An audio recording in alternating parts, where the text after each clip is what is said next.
Hey guys, good afternoon to you all. I'm Rick Rico, your host. Uh, I'm here at the Danimo Museum. So for today, the kids went to museum and yung tatay andito tumatambay sa 5th floor. So in Netherlands, we're quite surprised that there's drinking water. We've experienced two drinking water in public. So there's one behind me. So guys, anong topic natin for today? So during my last video, I was quite surprised how people here in Netherlands are so positive. Yung energy nila parang hindi sila nagmamadali. It's like they have everything here, and that's the reason why there's no point of being greedy, being in a hurry. So, tinanggap na nila that they already have a good country. And kung maita-translate lang sana natin itong energy na to sa Pilipinas, that, we can be more helpful, we can be more positive. Okay, guys, just to show you where I am right now, ito siya.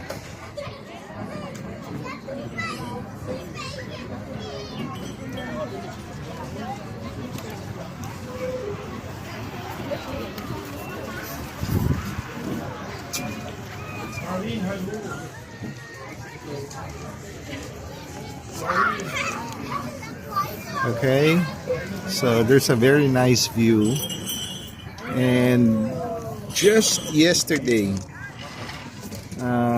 when we were having a tour at the outskirts of Amsterdam, my son Jesse accidentally pour some chocolates on his clothes. So syempre nasabihan ni Mommy, and ayun, umiyak ka agad. Guys, so what's my point? Oftentimes we discipline our children. Ang problema, puro disiplina. No? What's happening right now, hindi na didisiplina yung younger generation kasi meron silang gadgets. And just like us before, we still encountered how the Spanish discipline their children. Sigaw, palo, punishments. Facing the wall. Ngayon, I don't know kung may gumagawa pa rin ngayon. Kasi puro gadgets na lang ang bata.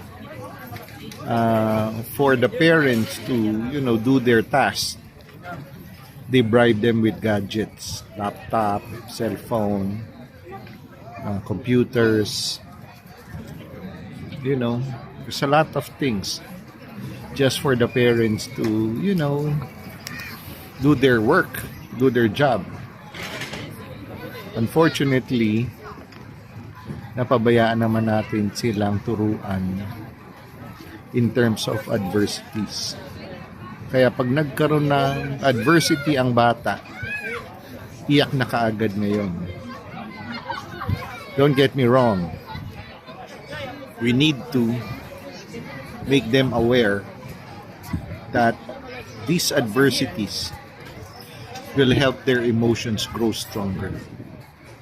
Ang problema, ganyan na lang tayo sa Pilipinas. Puro adversities na lang, puro pangaral, puro parusa.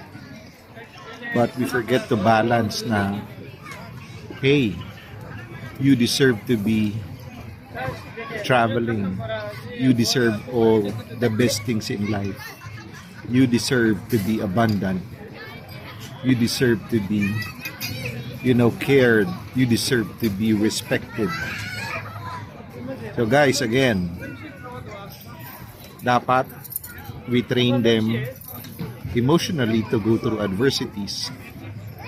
At the same time, we also praise them and assure them that they also deserve a good life. So nakakalimutan natin to. Ang nangyari, it's like an analogy na nung bata pa yung elepante, kinadena na. Nung lumaki na siya, kahit hindi na nakakadena, hindi siya umaalis dun sa lugar. Because the elephant was programmed that, he just have to stay there. The elephant will just have to stay there. Guys, ito nangyayari sa atin ngayon. All Filipinos, you deserve to explore the world. You deserve, you deserve a better life. So, baguhin naman natin. Let's move a little, mag-level up naman tayo ng konti.